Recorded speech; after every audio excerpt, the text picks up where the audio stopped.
말씀으로 시작하는 축복의 하루, 오늘은 3월 10일 화요일입니다. 우리에게 주신 하나님 말씀은 마태복음 21장 33절부터 46절까지 말씀 함께 합독하도록 하겠습니다.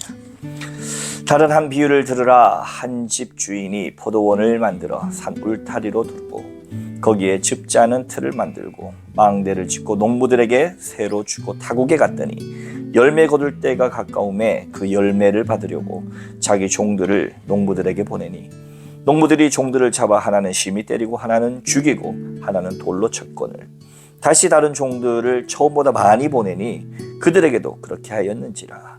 후에 자기 아들을 보내며 이르되 그들이 내 아들은 존대하리라 하였더니 농부들이 그 아들을 보고 서로 말하되 이는 상속자니 자 죽이고 그의 유산을 차지하자 하고 이에 잡아 포도원 밖에 내쫓아 죽였느니라. 그러면 포도원 주인이 올 때에 그 농부들을 어떻게 하겠느냐? 그들이 말하되 그 악한 자들을 진멸하고 포도원은 제때에 열매를 바칠 만한 다른 농부들에게 새로 줄지니이다. 예수께서 이르시되 너희가 성경의 건축자들이 버린 돌이 모퉁이의 머릿돌이 되었나니 이것은 주로 말미암아 된 것이요 우리 눈에 기이하도다 함을 읽어본 일이 없느냐. 그러므로 내가 너희에게 이르노니 하나님의 나라를 너희는 빼앗기고 그 나라의 열매 맺는 백성이 받으니라.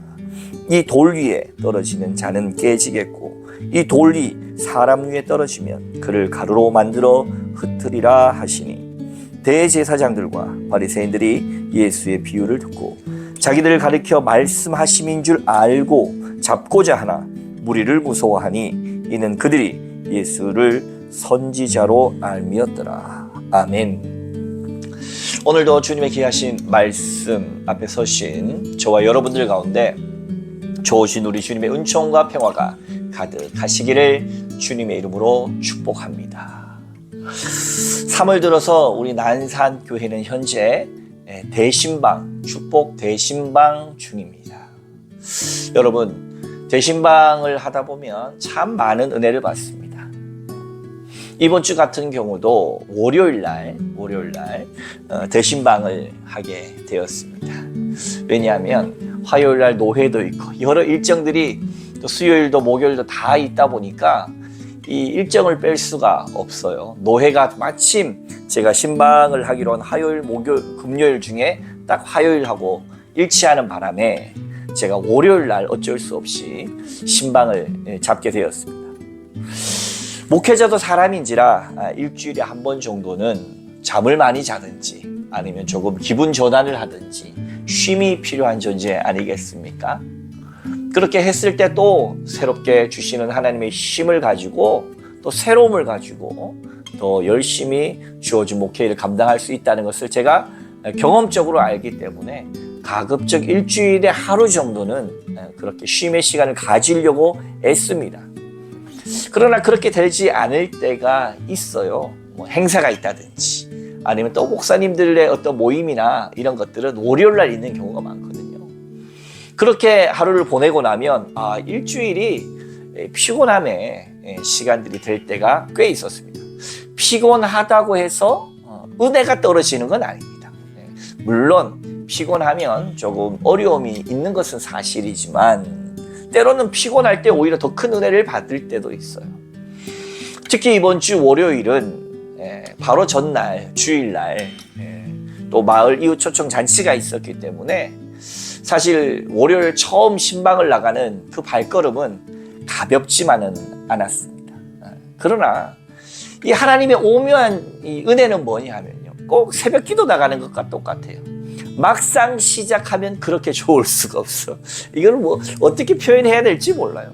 막상 시작하고 교인들의 집에 가고 그 교인들을 만나고 그들을 축복하고 또 그들에게 힘과 용기가 되는 또 혹은 때로는 도전이 되는 말씀을 전하고 그 안에 은혜가 있고요, 말씀이 있고 찬송이 있고 그렇게 하나님의 임재와 사랑을 느끼다 보면 이 감사하단 말이에요. 피곤한데도 감사해요. 사실은 피곤한 줄 나중 되면 몰라요.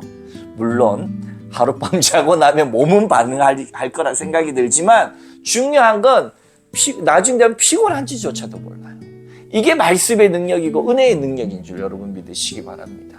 저 또한 아무리 목사이지만 인간인지라 매번 경험해요. 그래서 이번 월요일날 신방이 또 얼마나 감사하고 은혜로웠는지 또 그게 느껴지는 거예요. 역시 하나님의 말씀은 능력이 있구나. 하나님을 위하여 우리가 정말로 그렇게 우리의 삶을 섬김으로 내어놓을 때 하나님 더 크게 역사하시는구나 라고 하는 것을 더 많이 느꼈습니다. 앞으로 계속되는 대신방 가운데에서도 그런 동일한 은혜가 함께 있어지기를 또한 주님의 이름으로 축복합니다. 오늘 말씀 마태복음 21장 33절 보면 우리가 잘 아는 비유이죠. 집주인이 포도원을 만들어 가지고 산울타리를 두르고 줍자는 틀을 만들고 망대를 짓고 농부들에게 세로 주고 타국에 떠났다. 이게 맡기고 간 거죠. 위임한 거예요. 하나님은 우리에게 생명과 물질과 시간과 많은 것을 심지어 자녀들까지도 다 위임해주고 선물로 허락해 주시고 정말로 정말 떠나신 것이죠. 예수님께서는 승천하셨습니다. 여러분, 그러나 주님 다시 오실 때가 있죠. 오시기 전 우리가 구약을 기준으로 보면 하나님은 예수님까지 보내시기 전 어떻게 했어요? 많은 선지자들과 사람들을 보냈죠. 그러나 어떻습니까? 그 종들을 잡아 죽이고 돌로 치고 심히 때렸습니다.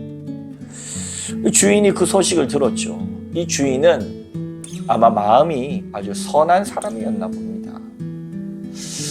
어떤 문제가 있었을 거야 라고 좋게 생각하고 더 많은 종들을 보냈는데 똑같은 일을 경험했어요.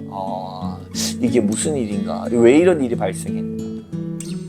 그래서 똑같이 그 다음에는 본인의 아들을 보내면 최대한 이게 뭔가 잘못된 게 아니라 이 주인의 아들 정도면 우리가 복종을 해야지라는 마음을 가질 줄 알고 아들까지 보냈는데 오히려 더 악한 마음을 가져서 이 후자, 이 유산을 받을 애를 없애버리면 그 유산 우리가 가로챌 수 있겠구나. 악은 정말로 악한 것 같습니다. 악은 정말로 악해요. 돌이키기를 바랬던 그 선하신 하나님의 기대는 산산이 이 집주인의 기대, 포도 주인의 기대는 산산이 깨어졌습니다. 오히려 아들까지도 없애버린 거죠. 그렇지만 그럴 때에 예수님께서 말씀하시는 거예요. 이 비유를 통해서 너희가 지금 이 말을 듣고 있는 대제사장과 바리새인들을 향해서 너희가 성경의 건축자들이 버린 돌이 모퉁이의 머릿돌이 되었나니 이것은 주로 말미암아 된 것이요 우리 눈에 기이하도다 함을 읽어본 일이 없느냐. 그러므로 내가 너희에게 이르노니 하나님의 나라를 너희는 빼앗기고 그 나라에 열매 맺는 백성이 받으리라. 그러니까 지금 교만하게 굴고 예수를 잡아 죽이기로 하는 너희는 빼앗기게 될 것이고 하나님의 백성들이 받을 것이다. 이렇게 심판의 말씀, 경고의 말씀을 대제사장과 바리새인들에게 한 겁니다. 하나님은 끝없이 우리에게 기회를 주시고 돌이킬 기회를 주시고 또 주셨건만 그의 아들까지 보내심도 거절했던 그들. 45절 대제사장들과 바리새인들이 예수의 비유를 듣고 자기들을 가르쳐 말씀하신 줄 알고 똑똑해요. 악한 자들은 똑똑합니다. 선한 자들은 자꾸 속아주고 좋게 봐주고 악한 자들은 아주 악하고 그래서 그들이 화가 났어. 자기들을 그렇게 뒤에서 깐 말씀인 줄 알고 똑똑하게 알아채요. 귀신같이 알아채요. 그래서 예수를 잡아 죽이려고 하는데 어때요? 46절 잡고자 하나 무리를 무서워하니 이는 그들이 예수를 선지자로 알미니라. 이렇게 남 눈치 보고 사람들의 눈치 보면서 그들의 기득권을 유지해야 하는 무리들은 어느 시대나 어느 때나 항상 존재해 왔습니다. 어쩌면 앞으로도 계속 존재할 것입니다. 그러나 예수님은 단 한 번도 이 사람들의 눈치를 본 적이 없습니다. 사도 바울도 얘기했죠. 내가 하나님을 좋게 하라 사람을 좋게 하랴. 내가 사람을 좋게 하면 그리스도의 종이 아니라 얘기한 것처럼 여러분, 주님의 이 한량없는 이 말씀 앞에 우리가 세상 눈치 보느라 하나님을 버리는 일이 없기를 바랍니다. 세상 눈치 너무 보이지 않습니까? 여러분, 우리 요즘에 가장 많이 듣는 말이 뭐예요? 기독교 신뢰도. 특별히 기독교 신뢰도가 10몇 프로라고 하는데, 그거는 믿는 사람 안 믿는 사람 다 합쳤을 때 10몇 프로고요. 중요한 거는 이 비신자들, 믿지 않는 자들에게 기독교의 신뢰도는 2.2%, 믿지 않는 자들에게 불교의 신뢰도도 거의 10몇 점 몇 프로, 거의 20 몇 프로. 가톨릭에 믿지 않는 자들의 가톨릭에 대한 신뢰도도 22%, 23%까지입니다. 정확하게 22%, 23%. 가톨릭과 불교, 그러니까 종교가 없는 사람들에게 가톨릭과 불교의 신뢰도는 가톨릭이 조금 더 높아요. 23%. 그 다음에 불교가 22%. 기독교는 몇 프로라고요? 2.2%. 그러면 이 기독교인들의 기본 마음은 어떠냐면 낭패감이 듭니다. 낭패감. 내 그럴 줄 알았다. 나도 기독교인이지만 기독교에 대해서 아주 형편없이 비판하고 평가합니다. 솔직하게 말씀드려서 그래도 좀 싸죠. 지금 현재 기독교가 보여주고 있는, 특별히 아주 대형교회가 보여주고 있는 극우적인 시대착오적인 모습이 이런 결과를 낳았음을 분명히 깨달아야 합니다. 그 중요한 것은 그것보다가도 그런 어떤 사회적 현상을 통해서 뭡니까? 내가 하나님을 부인하고 있지 않느냐는 거예요.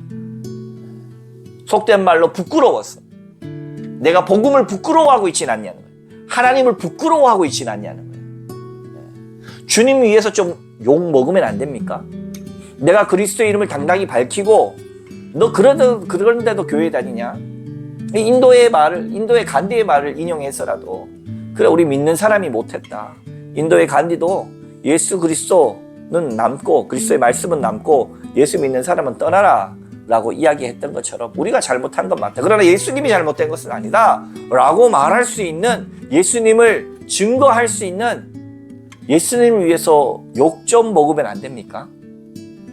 지금 같은 우리 한국 현실에서 예수 믿는다 그러면 잡아다 감옥에 가두고 죽이는 거 아니잖아요. 좀 욕 좀 먹는 거잖아요. 네. 기독교인들이 잘했다는 게 아니라, 그렇기 때문에 그 시대에 편승해서 세상에 눈치 보고 이 바리새인들과 대제사장들처럼 하나님을 부인해서는 안 된다는 거예요. 저는 그 말씀을 드리는 겁니다. 기독교가 잘했다고 말하는 거 아니에요. 잘못했습니다. 그러나 그렇다고 해서 하나님을 부인하는 삶을 살 것이냐, 그거는 다른 문제다. 오늘의 말씀을 통해서 그 순간에도 우리가 대제사장과 바리새인과 같은 세상 눈치 보는 사람이 아니라 하나님의 말씀을 붙드는, 그럼에도 불구하고 하나님의 말씀을 붙들고 정직함과 진실함으로 살아내기 위해 애쓰는 참 그리스도인이 단 한 명 남는다면 그것이 내가 될 수 있도록 마음속에 열정을 가지고 소망을 가지고 나가는 저와 여러분의 인생 되시기를 주님의 이름으로 축원합니다. 거룩하신 하나님 고맙습니다. 우리가 믿음으로 주님을 부인하지 않고 내가 욕 좀 먹더라도 주님 앞에 진실하게 사죄하고 돌이키며, 그럼에도 불구하고 내가 하나님의 백성이며 하나님과 예수님께서 좋으신 분이시라는 것을 증거할 수 있는 하나님의 백성 다 되게 하여 주시옵소서. 감사드리며 예수님의 이름으로 간절히 기도하옵나이다. 아멘.